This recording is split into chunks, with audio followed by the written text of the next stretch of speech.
ஒல்லி குச்சி உடம்பு காரி அப்படின்னு சொல்லிட்டு அப்படிப்பட்ட ஒரு ஒல்லி குச்சி அப்படின்ற மூலிகை இதை வச்சுதான் அந்த பாட்டை எழுதியிருப்பாங்க அப்படின்னு சொல்லி இவர் சொல்றாரு. இதை சாப்பிட்டா உடம்பு வந்து ஒல்லி ஆயிடுமா. அது என்ன மூலிகைன்றதை இந்த வீடியோ பார்க்கலாம். வாங்க வீடியோக்குள்ள போகலாம். உடம்பை வந்து இளைக்க வைக்கக்கூடியதுல முதன்மையான மூலிகை இந்த ஒல்லி குச்சி. நல்ல தண்ணியில் 2 டம்ளர் தண்ணி வச்சு 1 டம்ளரை சுண்ட வச்சு அதை வடிகட்டி தினம் காலை மாலை குடிச்சிட்டு வரும்போது உடம்பு தன்னால் இறங்கிடும். அந்த கெட்ட கொழுப்பு வந்து கரைய ஆரம்பிக்கும். வணக்கம் ஐயா. வணக்கம் சார். ஐயா, இந்த ஒரு படத்துல கூட ஒரு பாட்டு வருமே, அதை என்ன பாட்டுங்க ஐயா? அதான் இந்த ஒல்லி பற்றி எழுதியிருப்பாருங்க கவிஞருங்க. அதை வந்து ஒல்லி குச்சி உடம்புக்காரி ஒட்டிக்கிட்டா உடம்புக்காரி அப்படின்னு சொல்லி அந்த பாட்டு நீங்க எல்லாம் கேட்டிருப்பீங்கன்னு நினைக்கிறேன். அதான் இந்த ஒல்லியை பத்தி எழுதின பாட்டு அது. ஏன்னாக்கா இதுதான் ஒல்லி மூலிகையா? ஒல்லி இது கணக்காத இதே லெவல்ல தான் எப்பயுமே வரும். உடம்பை வந்து இளைக்க வைக்கக்கூடியதுல முதன்மையான மூலிகை இந்த ஒல்லி குச்சி. இதை வந்துட்டு இந்த வேரை எடுத்துக்கணும்.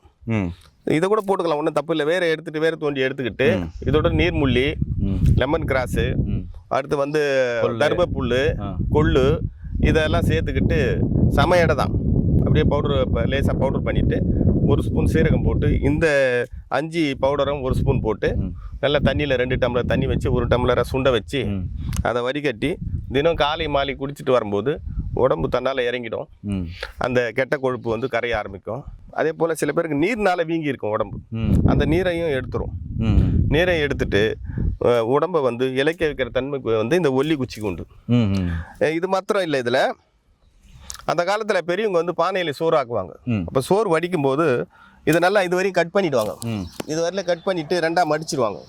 மடித்து கட்டிட்டு வச்சுப்பாங்க. பானையில் சோறு நல்லா வெந்து வந்த பொழுது இறக்கி இந்த மூங்கடைன்னு சொல்லுவாங்க அது மேலே வச்சுட்டு வடிக்கும் போது இதை வடித்தட்டுக்கு பதில் இதில் வச்சு சாப்பாட்டை வடிப்பாங்க. அப்படி வடிச்சாங்கன்னா அந்த சாப்பாடு வந்து தூய்மையாகுதுன்றாங்க. அதாவது வந்து அதில் இருக்கிற நஞ்சு தேவையில்லாத கழிவுகள்லாம் வெளியேற்றக்கூடிய ஆற்றல் இதுக்கு உண்டு.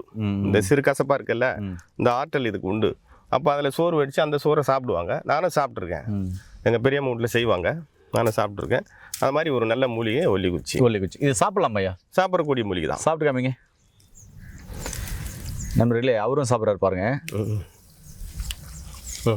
இந்த பக்கம் சாப்பிடு. சிறு கசப்பாக இருக்கு, லைட்டாக உப்பு இருக்கு. லைட்டாக உப்பு இருக்கு. ஐயா நீங்கள் சொல்லுங்கள், உங்களுக்கு என்ன அந்த பூவை சாப்பிட்றீங்க? சிறு கசப்பு, லைட்டாக உப்பு. உப்பு. ஏன்னா நேயர்களே, ஒல்லிக்குச்சி அப்படின்ற மூலிகை உடல் எடையை குறைக்கிறதுக்கு ஒரு அற்புதமான தீர்வை தருது. இது இல்லாதவங்க ஐயா கிட்ட பார்த்தீங்கன்னாக்கா ஒல்லி ஆகிறதுக்கு உடம்பு எடை குறையத்துக்கு பார்த்தீங்கன்னாக்கா மூலிகை பவுடர் இருக்குது, அதையும் வாங்கிக்கலாம். மேலும் தகவல் வேணால் கீழே போன நம்பருக்கு கால் பண்ணுங்கள். படித்த பட்டதாரி மருத்துவ மூலமாக கொடுக்குற ஆலோசனைகள் மருந்துகளை பெற்று நோய் நொடி இல்லாமல் ஆரோக்கியமாக வாழுங்க. நன்றி. நன்றிங்க.